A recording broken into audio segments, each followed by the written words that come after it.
ಇಂದು ನಾನು ಗಣೇಶನ ಶ್ಲೋಕವನ್ನು ಹೇಳುತ್ತಿದ್ದೇನೆ.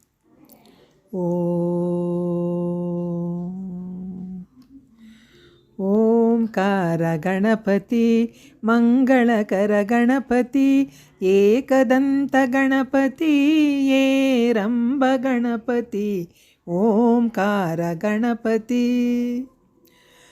ಲಂಬೋದರ ಗಣಪತಿ ಲಲಿತ ಗುಣ ಗಣಪತಿ ವಿಘ್ನರಾಜ ಗಣಪತಿ ವಿಶ್ವಮೂಲ ಗಣಪತಿ ಓಂಕಾರ ಗಣಪತಿ ವಿದ್ಯಾಧರ ಗಣಪತಿ ವಿಜಯಶೀಲ ಗಣಪತಿ ಕರುಣಾಕರ ಗಣಪತಿ ಗೌರಿಸುತ ಗಣಪತಿ ಓಂಕಾರ ಗಣಪತಿ ಪ್ರಣವರೂಪ ಗಣಪತಿ ಪರಮಶಾಂತ ಗಣಪತಿ ನಮಸ್ತೇಸ್ತು ಗಣಪತಿ ನಮಸ್ತೇಸ್ತು ಗಣಪತಿ ನಮಸ್ತೇಸ್ತು ಗಣಪತಿ ನಮಸ್ತೇಸ್ತು ಗಣಪತಿ ಓಂಕಾರ ಗಣಪತಿ ಮಂಗಳಕರ ಗಣಪತಿ ಏಕದಂತ ಗಣಪತಿ ಏರಂಬ ಗಣಪತಿ ಓಂಕಾರ ಗಣಪತಿ.